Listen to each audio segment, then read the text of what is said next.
Hey guys, what's up? This is Mel, and I'm here to talk about San Diego Comic-Con.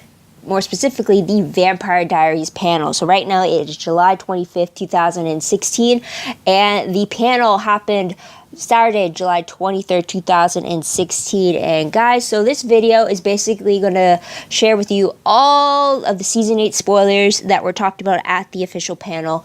And that's the only source. I haven't watched any interviews. I've tried to stay away from it until I recorded this, so I didn't mix any sources up. So I managed to find the full panel link on YouTube, managed to watch that, managed to gather everything that I could. So I'm here to put it all together, and hopefully I can do it in 10 minutes. So let's start the clock and let's get started. So first off, it was confirmed at this panel that Season 8 will be the final season of the Vampire Diaries, which was sad news to come across, but at least now we know that really anything could happen this season, because now they don't have to worry about bringing certain characters back in the next season. So truly anything goes for sure, which has me a little worried. But also because of that announcement, the video sneak peek that was shown was based at the panel was basically a compilation of footage and recap of what the first 7 seasons of Vampire Diaries has been all about and the journey they've all been through, as well as a goodbye to the experience, a thank you to the fans, a compilation of sorts, if you will.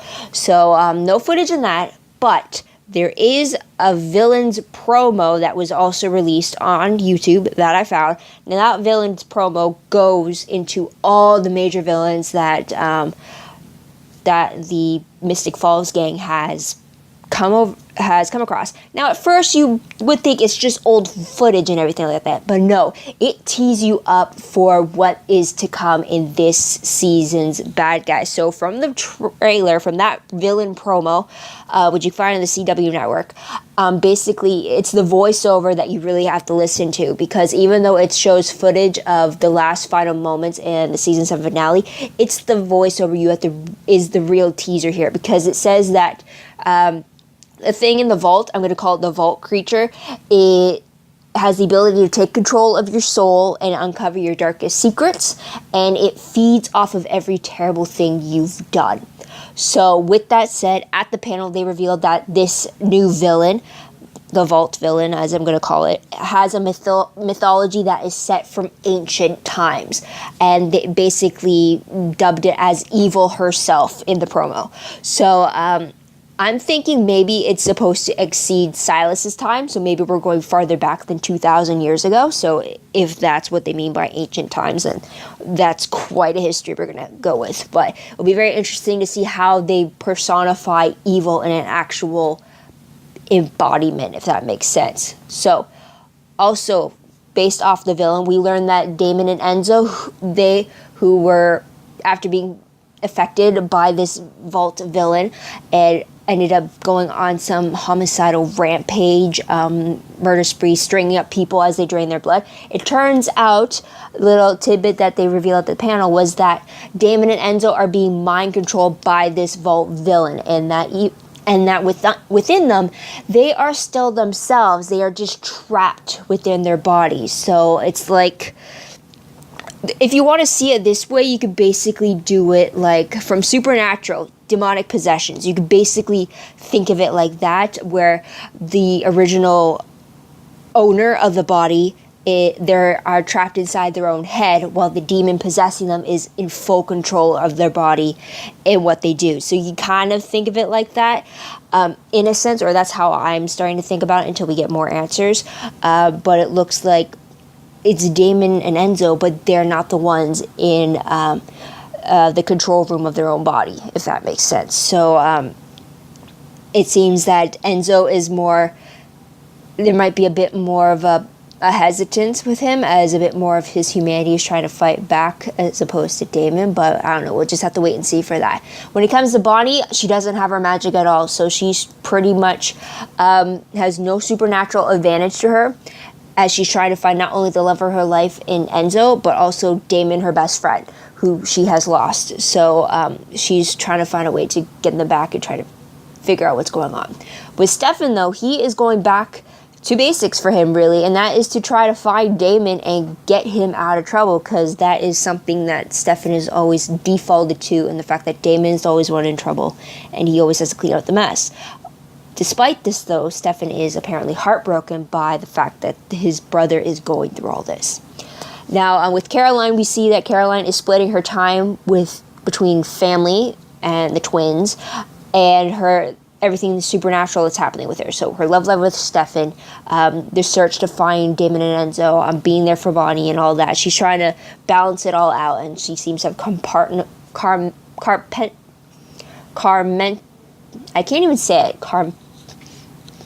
organized in a sense that she could switch between the two.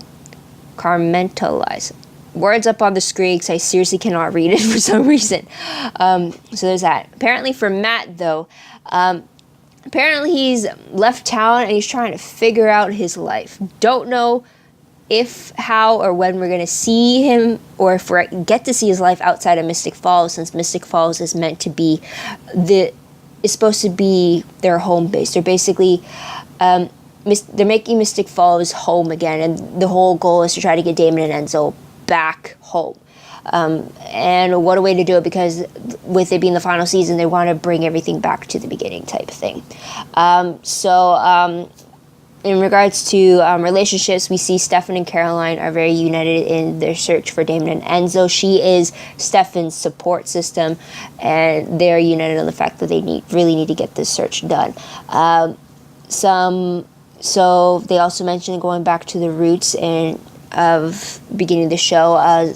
Special behind the scenes that they mentioned was the fact that all the episode titles of season 8 will be quotes from season 1. So I'm really looking forward to that idea. And also apparently they are in the talks of a Christmas story type concept for the mid-season finale. So they're trying to tweak some things out, see if it can work out. So there is that. And just one moment as I check for casting.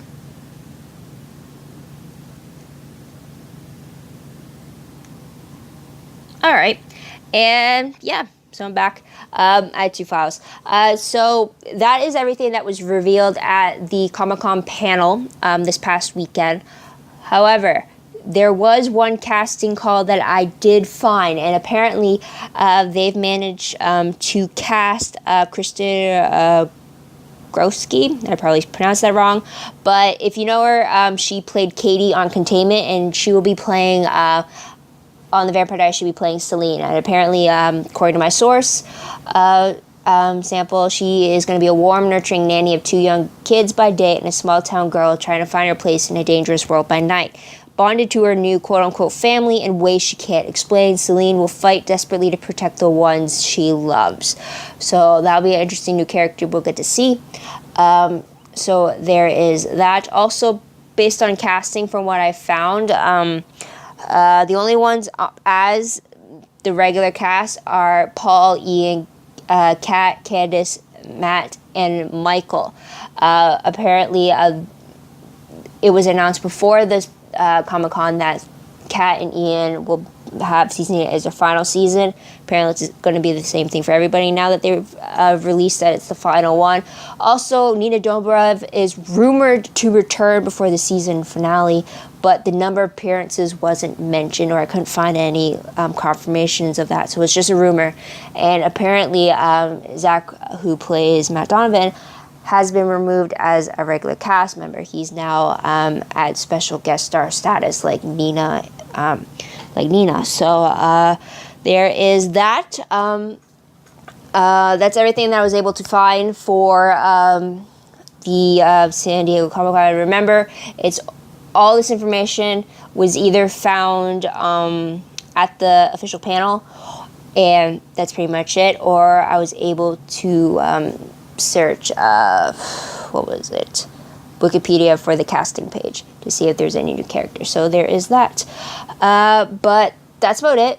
I have about a minute left to let you guys know that I'll be posting a video that will share with you guys what my top 5 favorite moments of season 7 were, so please go check that out as well. Also, I will be posting a WordPress version of that video as well, so be on the lookout for that.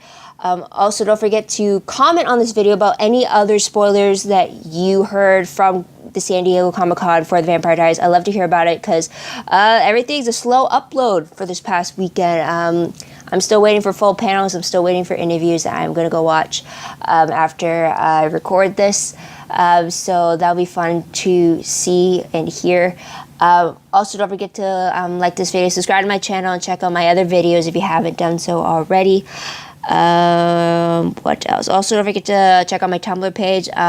Links for everything will be down below. For Tumblr, I'm still re-tagging everything on WordPress, and then WordPress, and I'm gonna link everything back.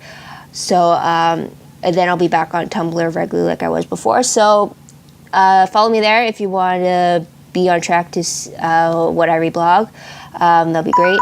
And there's the timer, and that's about all I have to say. So thank you guys for tuning in. I truly appreciate it, and just want to say thank you so much for coming in to hear what I have to say. I hope you come back next time to hear what I have to say about anything Vampire Diaries. So until then, this is Mel, wishing you a great day, great week wherever you are, and have a great summer, everybody. Bye for now.